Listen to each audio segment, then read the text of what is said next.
What keeps us healthy and happy as we go through life?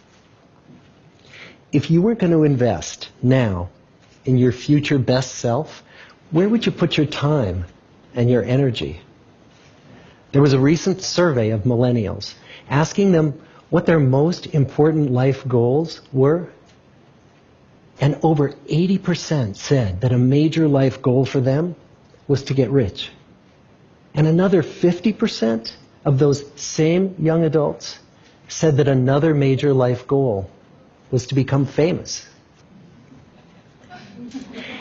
And we're constantly told to lean into work, to push harder and achieve more. We're given the impression that these are the things that we need to go after in order to have a good life.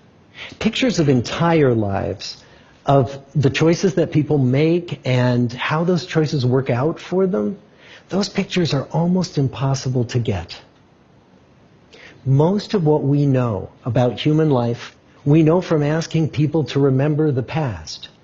And as we know, hindsight is anything but 20/20. We forget vast amounts of what happens to us in life, and sometimes memory is downright creative. But what if we could watch entire lives as they unfold through time? What if we could study people from the time that they were teenagers all the way into old age to see what really keeps people happy and healthy? We did that. The Harvard study of adult development may be the longest study of adult life that's ever been done. For 75 years, we've tracked the lives of 724 men. Year after year, asking about their work, their home lives, their health, and of course asking all along the way without knowing how their life stories were going to turn out. Studies like this are exceedingly rare. Almost all projects of this kind fall apart within a decade because too many people drop out of the study, or funding for the research dries up, or the researchers get distracted, or they die, and nobody moves the ball further down the field. But through a combination of luck and the persistence of several generations of researchers, this study has survived. About 60 of our original 724 men are still alive, still participating in the study, most of them in their 90s.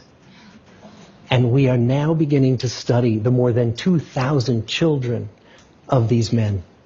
And I'm the fourth director of the study. Since 1938, we've tracked the lives of two groups of men. The first group started in the study when they were sophomores at Harvard College. They all finished college during World War II, and then most went off to serve in the war. And the second group that we've followed was a group of boys from Boston's poorest neighborhoods. Boys who were chosen for the study specifically because they were from some of the most troubled and disadvantaged families in the Boston of the 1930s. Most lived in tenements, many without hot and cold running water. When they entered the study, all of these teenagers were interviewed, they were given medical exams. We went to their homes and we interviewed their parents. And then these teenagers grew up into adults who entered all walks of life. They became factory workers and lawyers and bricklayers and doctors, one president of the United States. Some developed alcoholism. A few developed schizophrenia. Some climbed the social ladder from the bottom all the way to the very top. And some made that journey in the opposite direction. The founders of this study would never in their wildest dreams have imagined that I would be standing here today, 75 years later, telling you that the study still continues. Every 2 years, our patient and dedicated research staff calls up our men and asks them if we can send them yet one more set of questions about their lives. Many of the inner city Boston men ask us, "Why do you keep wanting to study me? My life just isn't that interesting." The Harvard men never asked that question.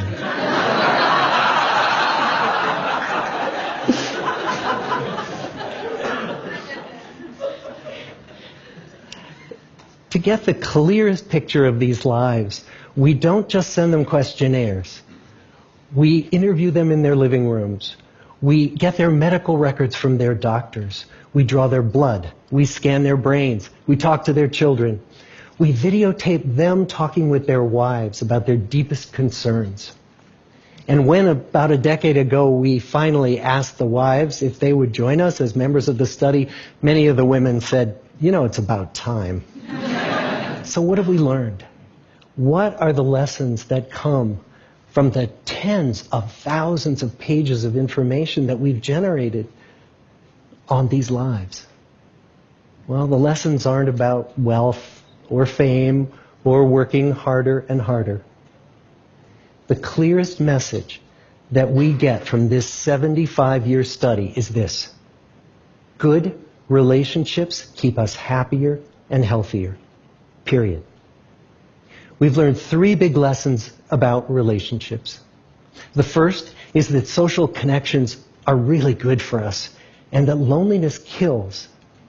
It turns out that people who are more socially connected to family, to friends, to community are happier, they're physically healthier, and they live longer than people who are less well connected. And the experience of loneliness turns out to be toxic. People who are more isolated than they want to be from others find that they are less happy, their health declines earlier in midlife, their brain functioning declines sooner, and they live shorter lives than people who are not lonely. And the sad fact is that at any given time, more than 1 in 5 Americans will report that they're lonely. And we know that you can be lonely in a crowd and you can be lonely in a marriage. So the second big lesson that we learned is that it's not just the number of friends you have, and it's not whether or not you're in a committed relationship, but it's the quality of your close relationships that matters. It turns out that living in the midst of conflict is really bad for our health. High conflict marriages, for example, without much affection, turn out to be very bad for our health, perhaps worse than getting divorced. And living in the midst of good, warm relationships is protective. Once we had followed our men all the way into their 80s, we wanted to look back at them at midlife and to see if we could predict who was going to grow into a happy, healthy octogenarian and who wasn't. And when we gathered together everything we knew about them at age 50, it wasn't their middle-aged cholesterol levels that predicted how they were going to grow old. It was how satisfied they were in their relationships. The people who were the most satisfied in their relationships at age 50 were the healthiest at age 80. And good, close relationships seem to buffer us from some of the slings and arrows of getting old. Our most happily partnered men and women reported in their 80s that on the days when they had more physical pain, their moods stayed just as happy. But the people who were in unhappy relationships, on the days when they reported more physical pain, it was magnified by more emotional pain. And the third big lesson that we learn about relationships and our health is that good relationships don't just protect our bodies, they protect our brains. It turns out that being in a securely attached relationship to another person in your 80s is protective. That the people who are in relationships where they really feel they can count on the other person in times of need, those people's memories stay sharper longer. And the people in relationships where they feel they really can't count on the other one, those are the people who experience earlier memory decline. And those good relationships, they don't have to be smooth all the time. Some of our octogenarian couples could bicker with each other day in and day out. But as long as they felt that they could really count on the other when the going got tough, those arguments didn't take a toll on their memories. So, this message that good, close relationships are good for our health and well-being, this is wisdom that's as old as the hills. Why is this so hard to get and so easy to ignore? Well, we're human. What we'd really like is a quick fix, something we can get that'll make our lives good and keep them that way. Relationships are messy and they're complicated, and the hard work of tending to family and friends, that's not sexy or glamorous. It's also lifelong. It never ends. The people in our 75-year study who were the happiest in retirement were the people who had actively worked to replace workmates with new playmates. Just like the millennials in that recent survey, many of our men, when they were starting out as young adults, really believed that fame and wealth and high achievement were what they needed to go after to have a good life. But over and over these 75 years, our study has shown that the people who fared the best were the people who leaned into relationships with family, with friends, with community. So what about you? Let's say you're 25, or you're 40, or you're 60. What might leaning into relationships even look like? Well, the possibilities are practically endless.